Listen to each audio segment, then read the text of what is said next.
primeiro lugar, eu quero saudar a todos com a paz do Senhor. Eu sou o diácono Ney Lobo Júnior, da Igreja Assembleia de Deus Central, aqui de Curitiba, capital do Paraná, e estou aqui para ler esse artigo aqui para os irmãos. Só que, em primeiro lugar, a título de esclarecimento, eu quero notificá-los que esse artigo aqui será lido na íntegra, em virtude de muitos pontos salientes que estão contidos aqui, e eu não quero deixá-los para trás. Portanto, não se trata de um estudo bíblico, nem de uma pregação, mas de uma apresentação dos tópicos que, porventura, serão mais explicados quando eu for convidado pelas igrejas para ministrar aí. Então, eu queria deixar isso aqui bem claro, e que a minha missão é imbuída de um valor espiritual, voluntário, gratuito, compelido por amor à obra de Deus e por um zelo pela verdade ortodoxa. Neste vídeo, proponho para o bem dos crentes piedosos uma sólida e vigorosa exposição da doutrina ortodoxa com piedade vital, para alcançar uma relação com Deus mais especial e experiencial, nos deleitando em sua presença divina. Ao ministrar temas teológicos agudos, profundos, vigorosos e da mais alta relevância espiritual, eu pretendo usar os oráculos de Deus em sua medula doutrinária, porque a Igreja do Senhor está na última milha de sua peregrinação terrena e, consequentemente, na iminência de seu rapto para o céu. Por isso urge um despertamento espiritual mais agudo e mais contundente. As exposições bíblicas forjarão nas consciências uma maior clareza e lógica, com o mistério de revivificar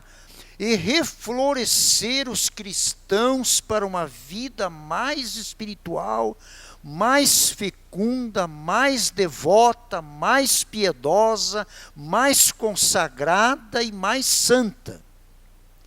Pois é mais que notório que estamos lamentavelmente vivendo dias de declínio,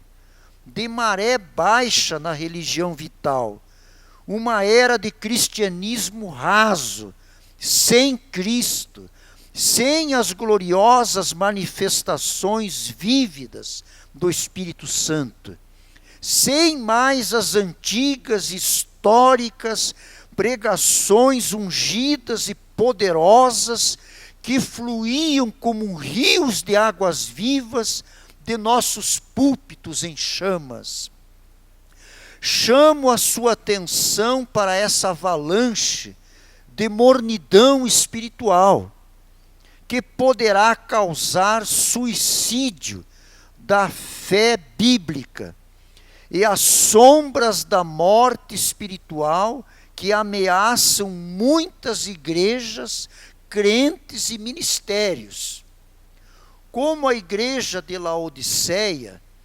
muitas igrejas, presumindo-se ricas, prósperas, belas, estruturadas, afamadas, reformadas, talentosas, quando de fato estão calcadas em mera tradição histórica e práticas litúrgicas, sociais e humanistas,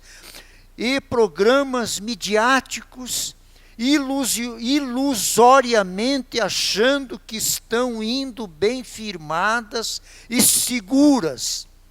mas não percebem que estão fatalmente palmilhando em solo traiçoeiro e em areias movediças. De fato, as igrejas pós-modernistas são pobres e débeis espiritual e teologicamente, necessitando um avivamento de fogo divino, de fogo pentecostal, de fogo bíblico, de chamas incandescentes de grandes e profundas verdades teológicas, de pregadores santos, tais quais chamas flamejantes, com uma lógica inflamada pela virtude do Espírito de Deus, para incendiar os nossos cultos, para incendiar as nossas vidas, para incendiar o mundo com o resgate da pregação apostólica, da pregação reformada, da pregação puritana,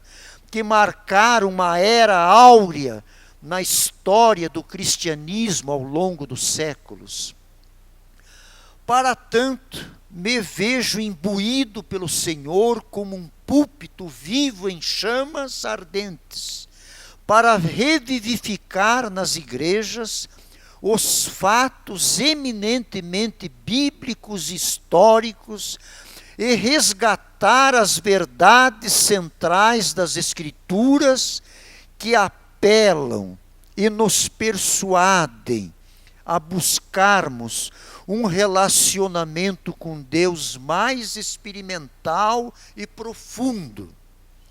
Para isso, procuro aqui ressaltar certas marcas essenciais das excelências, das doutrinas cardeais do Evangelho de Cristo, dos apóstolos e dos profetas do Antigo Testamento, cujo objetivo é forjar nos crentes contemporâneos uma vida cristã mais fervorosa e piedosa, com uma comunhão mais íntima e pessoal com o nosso Senhor e Mestre Jesus Cristo. Deixo aqui alguns temas expostos que fazem parte do cardápio doutrinário que o Senhor Jesus Cristo colocou na minha alma para demoestar as igrejas com a divina unção da afiada espada do Espírito de Deus. Em primeiro lugar, eu quero enfatizar um retorno à centralidade, à exclusividade, à proeminência, à suficiência e ao poder das Escrituras Sagradas. Consequentemente, a necessidade imperiosa de um retorno à pregação bibliocêntrica, teocêntrica, cristológica, expositiva, doutrinária e veementemente exortativa. Em terceiro, um retorno à busca e às experiências práticas e reais com os dons espirituais elencados pelo apóstolo Paulo em 1 Coríntios capítulo 12,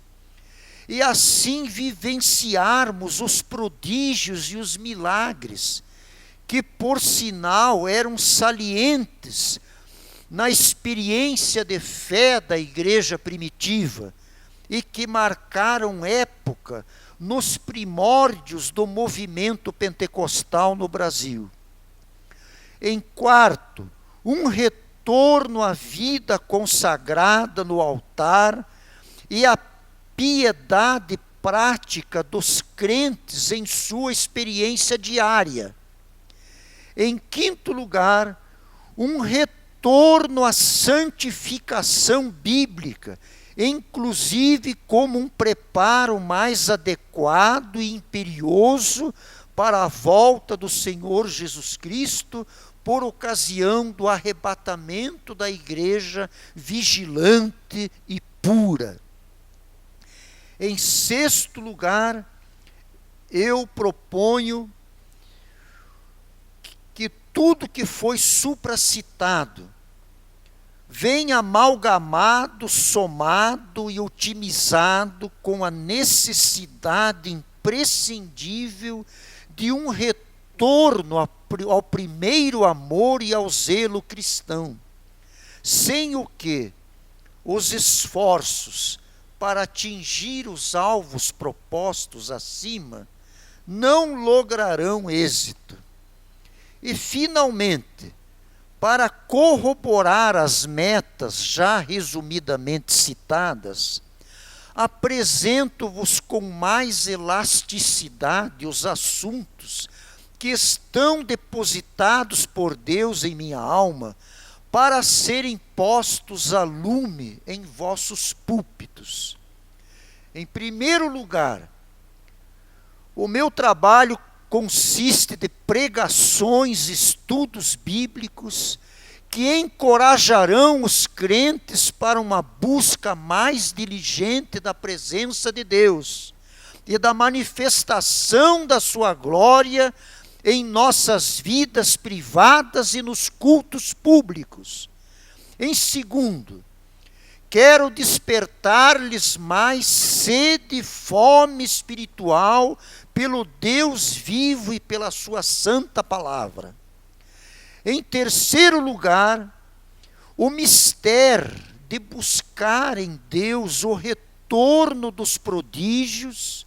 com manifestações de milagres, para robustecer e ratificar o nosso evangelismo, e com estes sinais despertar também mais almas para a salvação. Em quarto lugar, eu pretendo exortar os crentes à santificação até que ele venha, pois sem essa disciplina prática, muitos crentes ficarão na grande tribulação. Em quinto lugar,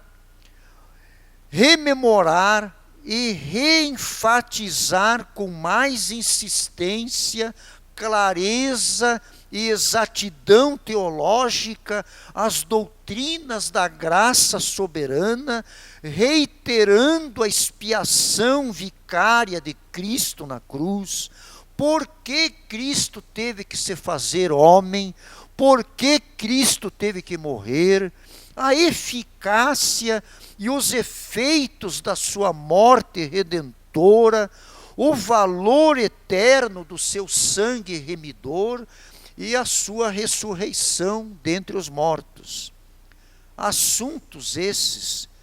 que se tornaram marcos da ortodoxia teológica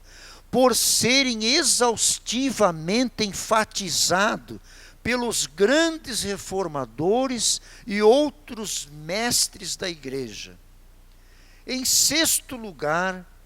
rememorar os fatos marcantes dos gloriosos avivamentos bíblicos que, gerados pelo poder do Espírito Santo, através da pregação poderosa, enriqueceram a igreja no passado.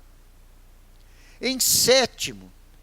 despertar nas igrejas o sumo, imperioso e nobre valor e importância dos grandes fatos históricos de 2000 anos de cristianismo. Por exemplo, os primeiros séculos, os pais da igreja, os grandes concílios, os fatos relevantes da idade medieval, a pré-reforma e a reforma protestante, o século dos puritanos, os grandes homens de Deus que marcaram época na história da igreja e o reinício do movimento pentecostal que se alastrou pelo mundo a partir do início do século XX. E, em último lugar, a revivificação da santidade, do poder e da piedade entre os obreiros de todas as camadas ministeriais das igrejas. Portanto, eu coloco-me à disposição das igrejas para esmerilhar estes preciosos assuntos bíblicos, teológicos e da mais alta relevância espiritual em formas de pregações pedagógicas e exortativas para o despertamento dos crentes nessa última hora.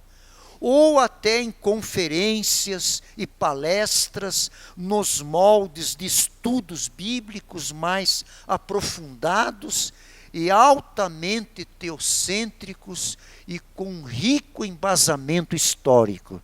Amém.